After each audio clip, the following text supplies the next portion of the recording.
सुप्रभात बच्चों। कक्षा 11 के हिंदी विषय में आज हम लोग गद्य खंड के पाठ 1 से शुभारंभ करेंगे। पाठ 1 में भारतेंदु हरिश्चंद्र का निबंध भारत वर्षोन्नति कैसे हो सकती है। पहले हम लोग भारतेंदु हरिश्चंद्र के जीवन परिचय के बारे में चर्चा करेंगे, ठीक है। और बच्चों, आप लोगों को ऑनलाइन स्टडी में आनंद आ रहा है? संभवतः पढ़ रहे होंगे आप लोग घर पर, है ना? ठीक है। इस कठिन समय में हम लोग घर बैठे अपना समय व्यर्थ में न व्यतीत करें और अपना शिक्षा के क्षेत्र में भी आगे बढ़ते रहें, पढ़ते रहें। ठीक, शुरू करते हैं। जीवन परिचय। भारतेंदु हरिश्चंद्र का जीवन परिचय। भारतेंदु हरिश्चंद्र युग प्रवर्तक, साहित्यकार एवं असाधारण प्रतिभा संपन्न थे। भारतेंदु के नाम से ही आप लोग को समझ में आ रहा होगा कि हम लोग कितने महान गद्यकार के बारे में आज हम लोग पढ़ेंगे। इनके नाम पर ही एक युग का प्रारंभ होता है, ठीक है। भारतेंदु जी का जन्म सन 1850 ईस्वी में काशी में हुआ था। भारतेंदु जी का जन्म कब हुआ था? 1850 ईस्वी में। कहाँ हुआ था? काशी में हुआ था, ठीक, काशी में। भारतेंदु जी के पिता का नाम गोपाल चंद्र गिरधर दास था। पिताजी का नाम क्या था? गोपाल चंद्र गिरधर दास। गोपाल चंद्र गिरधर दास।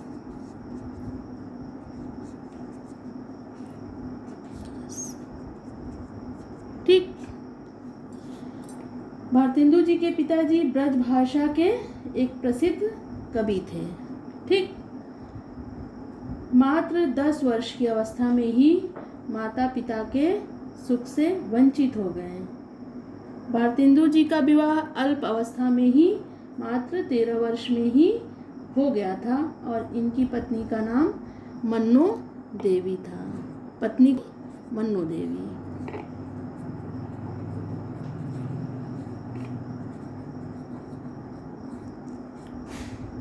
ठीक। भारतेंदु जी का प्रारंभिक शिक्षा जो है घर पर ही हुई थी। इन्होंने हिंदी, उर्दू, बांग्ला एवं अंग्रेजी का अध्ययन किया। इसके पश्चात इन्होंने क्वींस कॉलेज में प्रवेश किया, किंतु काव्य रचना में रुचि होने के कारण इनका मन अध्ययन में नहीं लगा। भारतेंदु जी ने इन्हें किन किन भाषाओं का ज्ञान था? हिंदी, ठीक है, उर्दू और बांग्ला, अंग्रेजी आदि भाषाओं का ज्ञान था। क्वींस कॉलेज में इन्होंने प्रवेश नहीं लिया और इनका मन अध्ययन में नहीं लगा। क्यों नहीं लगा? क्योंकि काव्य रचना करना चाहते थे। भारतेंदु जी काव्य रचना के साथ ही साथ यात्राओं में भी इनकी रुचि थी, ठीक ठीक। भारतेंदु जी बड़े ही उदार एवं दानी पुरुष थे। कहते हैं कि इनकी इसी उदारता के कारण इनकी आर्थिक दशा शोचनीय हो गई और ऋणग्रस्त हो गए, ठीक है। ऋणग्रस्तता के कारण ही क्षय रोग से पीड़ित हो गए। इन्होंने इस रोग से मुक्त होने का हर संभव प्रयास किया, किंतु मुक्त न हो सके और मात्र अल्प आयु में ही सन 1885 ईस्वी में इस रोग के कारण 35 वर्ष की अवस्था में ही भारतेंदु जी का स्वर्गवास हो गया। मृत्यु कब हुई? 1885 ईस्वी में, मात्र 35 वर्ष तक इनका जीवन काल था। ठीक है। अपने इस छोटे से जीवन में ही भारतेंदु जी ने जो हिंदी की सेवा की है वह हिंदी साहित्य जगत के लिए हमारा यह हिंदी साहित्य सदैव ऋणी रहेगा। ठीक बच्चों, आप लोगों ने देखा जीवन परिचय भारतेंदु जी का 1850 ईस्वी में काशी में जन्म हुआ और इनके पिता का नाम गोपाल चंद गिरधर दास था, जो कि ब्रज भाषा के कवि थे। ठीक है। अल्प अवस्था में ही माता पिता के सुख से वंचित हो गए और मात्र 13 वर्ष की अवस्था में ही इनका विवाह हो गया। इनकी पत्नी का नाम मन्नो देवी था। ठीक। और मृत्यु 1850 ईस्वी में मात्र 35 वर्ष में ही हो गया। ठीक बच्चों, अब हम लोग भारतेंदु जी की साहित्यिक सेवाएं पढ़ेंगे। क्या पढ़ेंगे? साहित्यिक सेवाएं। भारतेंदु जी ने हिंदी साहित्य में क्या योगदान दिया है? साहित्यिक सेवाएं। साहित्यिक सेवाएं, जैसा कि आप लोगों ने देखा ही कि भारतेंदु जी बाल्यावस्था में ही काव्य रचनाएं करने लगे थे। अपनी काव्य रचना में ये ब्रज भाषा का प्रयोग करते थे। ठीक। किस भाषा का प्रयोग करते थे? ब्रज भाषा का। ब्रज भाषा का प्रयोग करते थे। कुछ ही समय के पश्चात इनका ध्यान हिंदी गद्य की ओर आकृष्ट हुआ। उस समय हिंदी गद्य की कोई निश्चित भाषा नहीं थी। विभिन्न रचनाकार गद्य के विभिन्न रूपों को अपनाते हुए गद्य की भाषा के दो रूप थे। एक था संस्कृतनिष्ठ तत्सम शब्द। संस्कृतनिष्ठ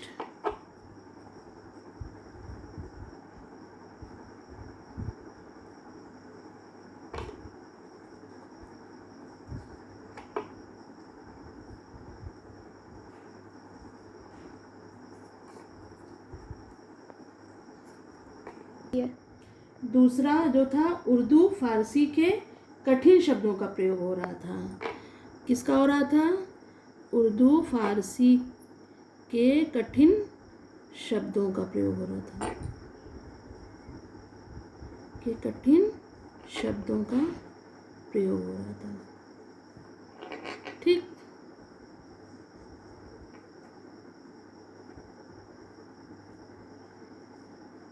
कुछ रचनाओं में क्षेत्रीय लोक भाषाओं से भी प्रभावित है, जो कि एक क्षेत्र विशेष की ही भाषा उपयोग में आती थी। भाषा का कोई राष्ट्रीय स्वरूप नहीं था। ठीक है। संस्कृत, उर्दू एवं फारसी के कठिन शब्दों से युक्त भाषा सामान्य जनमानस से अपना भावात्मक संबंध नहीं जोड़ पा रही थी। मतलब जो भाषा रचना की जो भाषाएं थी वह जन सामान्य के बीच में अपना संबंध नहीं जोड़ पा रही थी। तो उस समय भारतेंदु हरिश्चंद्र का ध्यान इस अभाव की ओर आकृष्ट हुआ। उसी समय बांग्ला गद्य साहित्य विकसित अवस्था में था। कौन सा? बांग्ला गद्य साहित्य। ठीक। बांग्ला गद्य साहित्य विकसित अवस्था में था।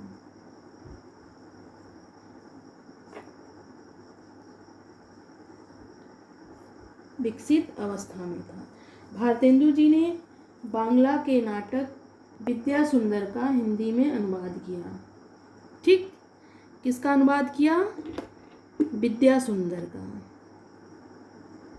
विद्या सुंदर का हिंदी में अनुवाद किया। हिंदी में अनुवाद। ठीक, सन 1868 ईस्वी में भारतेंदु जी ने कवि वचन सुधा नामक पत्रिका का संपादन प्रारंभ किया। भारतेंदु जी की सबसे बड़ी देन क्या है कि इन्होंने पत्र पत्रिकाओं के माध्यम से जनमानस के बीच अपनी बात को प्रस्तुत किया। ठीक, कवि वचन सुधा पत्रिका का संपादन कब किया? सन 1868 ईस्वी में। कवि वचन सुधा पत्रिका का संपादन किया गया। इसके 5 वर्ष के उपरांत 1873 ईस्वी में एक दूसरी पत्रिका आई, हरिश्चंद्र मैगजीन। एक दूसरी पत्रिका कौन आई? 1873 ईस्वी में हरिश्चंद्र मैगजीन।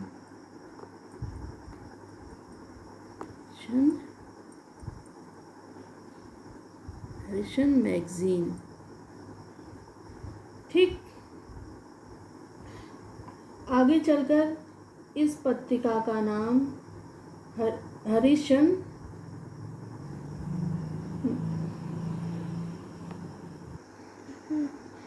8 अंकों के बाद इस पत्रिका का नाम हरिश्चंद्र पत्रिका हो गया। हरिश्चंद्र मैगजीन का नाम हरिश्चंद्र पत्रिका हो गया।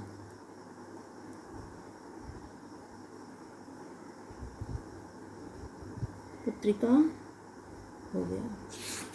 तेंदु जी ने नाटक, निबंध तथा यात्रावृत्त आदि विभिन्न विधाओं में गद्य रचना की।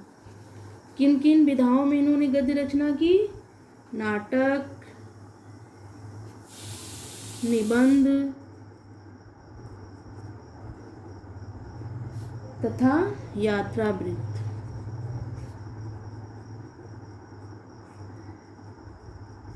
इन गद्य विधाओं में इन्होंने रचना की। इसके समकालीन सभी लेखक, इनके मतलब जितने भी समकालीन लेखक थे, इन्हें अपना आदर्श मानते थे, इनसे दिशा निर्देश प्राप्त करते थे। ठीक है, सामाजिक, राजनैतिक एवं राष्ट्रीयता की भावना पर आधारित अपनी रचनाओं के माध्यम से भारतेंदु जी ने एक नवीन चेतना उत्पन्न की। ठीक, इनकी प्रतिभा से प्रभावित होकर तत्कालीन पत्रकारों ने 1880 ईस्वी में इन्हें भारतेंदु की उपाधि से सम्मानित किया गया। इनको कब सम्मानित किया गया?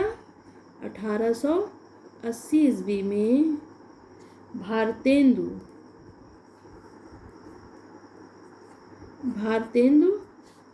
की उपाधि से सम्मानित किया गया। ठीक, भारतेंदु जी अपने युग के हिंदी साहित्य के उत्थान हेतु अपना सर्वस्व न्यौछावर कर दिया। अपने सहयोगी लेखकों को प्रोत्साहन देकर इन्होंने कई पत्रिकाओं का प्रकाशन आरंभ किया और उन्हें दिशा निर्देश दिया। कई साहित्यिक संस्थाएं इनके द्वारा दी गई आर्थिक सहायता पर ही संचालित हो पाती थी। ठीक है, भारतेंदु जी का जो साहित्यिक योगदान है वह अत्यंत प्रशंसनीय है। अब बच्चों हम लोग भारतेंदु जी की कृतियों के बारे में अध्ययन करेंगे या उस पर चर्चा करेंगे। ठीक, कृतियाँ। भारतेंदु जी अल्प आयु में ही जो भी रचनाओं का हमें कोश प्रदान किया वो रचनाएं निम्नलिखित हैं। ठीक, नंबर 1 में नाटक है। नाटक में भारतेंदु जी ने मौलिक और अनुदित नाटकों का इन्होंने रचना की है। इसमें मौलिक नाटक कौन कौन से नाटक हैं ये हम लोग देखते हैं। मौलिक में है सत्य हरिश्चंद्र, सत्य हरिश्चंद्र, सत्य हरिश्चंद्र, नील देवी। दूसरा नाटक कौन सा है? नील देवी। तीसरा श्री चंद्रावली, श्री चंद्रावली। भारत दुर्दशा,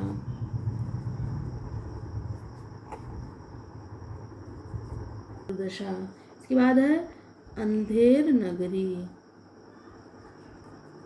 अंधेर नगरी।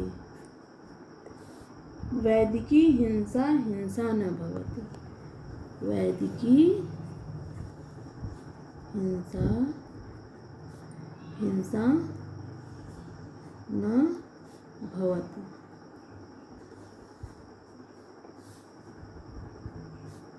विषस्य विषमौषधम, विषस्य विष औषधम। सती प्रताप, सती प्रताप और प्रेम योगिनी।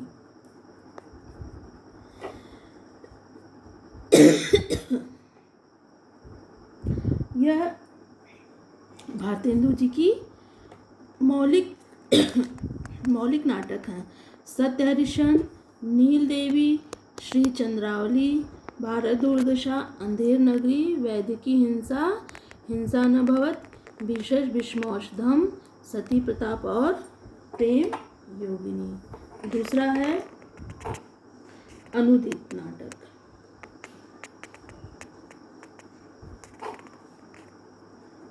ठीक, अनुदित में है मुद्रा राक्षस, मुद्रा राक्षस, रत्नावली, रत्नावली, भारत जननी, भारत जननी, विद्या सुंदर,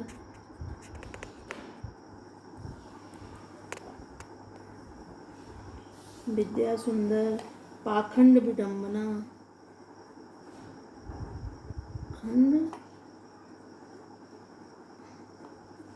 पाखंड विडंबना, दुर्लभ बंधु,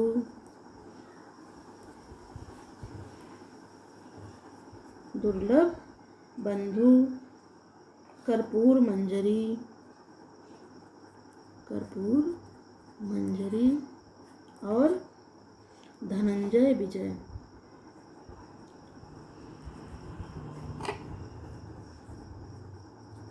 धनंजय विजय।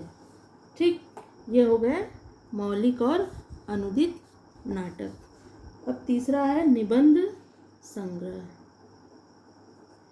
निबंध संग्रह।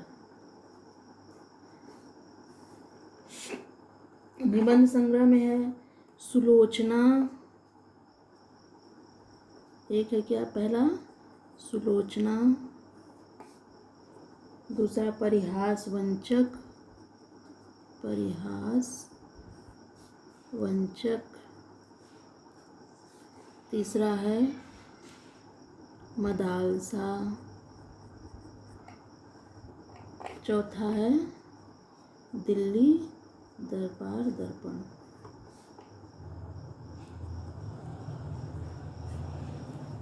दिल्ली दरबार दर्पण।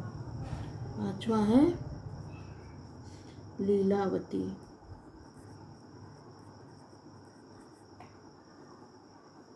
ठीक, अब है इतिहास, इतिहास से संबंधित भी भारतेंदु हरिश्चंद्र ने रचनाएं की है। कश्मीर सुषमा से पहला है कश्मीर सुषमा,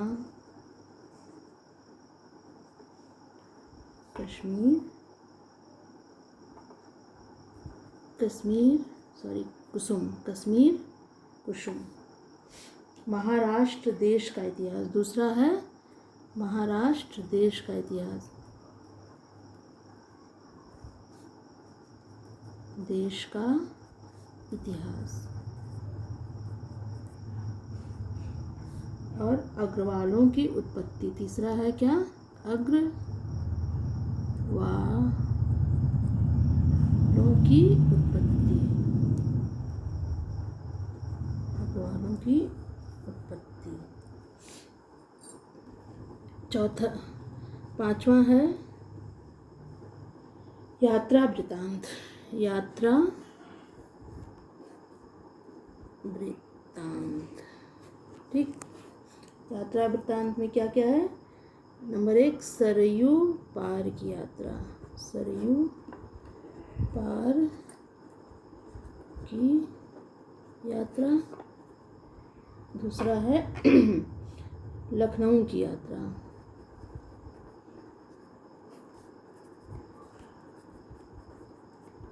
लखनऊ की यात्रा।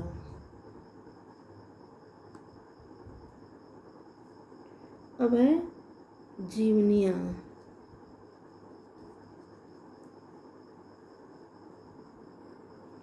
सूरदास की जीवनी, सूरदास की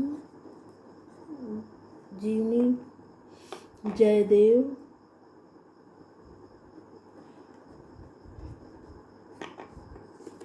महात्मा मोहम्मद,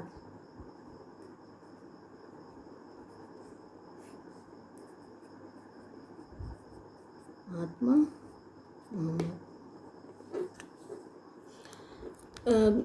भारतेंदु जी की रचनाएं जो है बहुत ही अमूल्य हैं। इन्होंने काव्य मतलब काव्य पर आधारित भी रचनाएं की हैं। हम लोग इसको पद्यांश जब पढ़ेंगे तब हम लोग इस पर बात करेंगे। बच्चों, आज हम लोग इतना ही।